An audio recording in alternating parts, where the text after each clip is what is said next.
Nilphamari medical কলেজের কার্যক্রম স্থগিত হতে পারে এমন খবরে ক্ষোভে ফেটে পড়ে শিক্ষার্থী ও বিভিন্ন শ্রেণী পেশার মানুষ।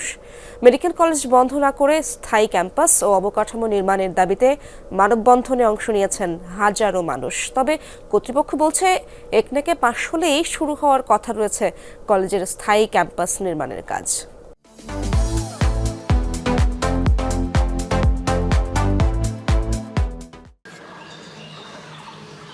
2018 সালে নীলফামারী মেডিকেল কলেজের যাত্রা পাঠদান চালু করেই দায় সেরেছে পতিত আওয়ামী লীগ সরকার।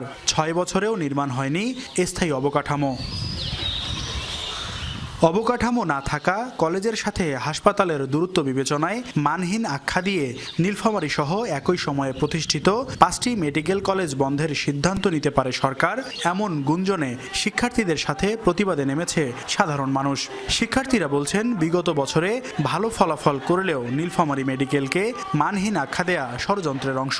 তারা তো একটা আবেদন দেয়, এতদিন তাহলে আমাদের কলেজ মানসম্মত ছিল, হঠাৎ করে কিভাবে আমাদের মেডিকেল কলেজটি মানহীন হয়ে পড়ে, সে প্রশ্ন তো আমাদের মনেও আসে। তারা যে মানহীন দাবি করতেছে, তো সেটা কিসের সূচিকা দাবি করতেছে সেটা সরকারকে ক্লিয়ার করতে হবে। আমাদের নিজস্ব মেডিকেল কলেজের জন্য জমি রাখা আছে, আমাদের ফান্ড আছে, আমাদের সবকিছু আছে, তারপরেও কেন এই মেডিকেল কলেজ বন্ধ করা হবে? মেডিকেল কলেজ বন্ধের অপতৎপরতা ঠেকানোর পাশাপাশি স্থায়ী অবকাঠামো নির্মাণের দাবি আন্দোলনকারীদের। মেডিকেল অন্যত্র সরিয়ে নেওয়ার জন্য একটা পায়তারা চাচ্ছে, একটা চক্র।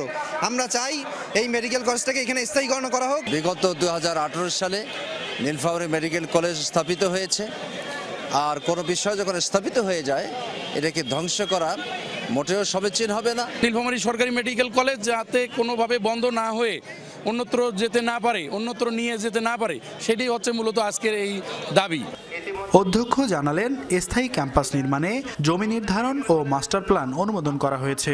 একনেকে পাশ হলেই শুরু হবে উন্নয়ন কাজ। এই জমির ডিজিটাল সার্ভে সম্পন্ন হয়েছে, তবে এই প্রকল্পটি এখনো একনেকে অনুমোদিত হয়নি। এই একনেকের অনুমোদন পেলে এই প্রকল্পটি হয়তো বাস্তব রূপ লাভ করবে। 2021-22 শিক্ষাবর্ষে রাজশাহী মেডিকেল বিশ্ববিদ্যালয়ের অধিভুক্ত 24টি শিক্ষা প্রতিষ্ঠানের মধ্যে প্রথম স্থান অধিকার করে Nilphamari medical college. Mahmud Rafin, Jamuna news, Nilphamari.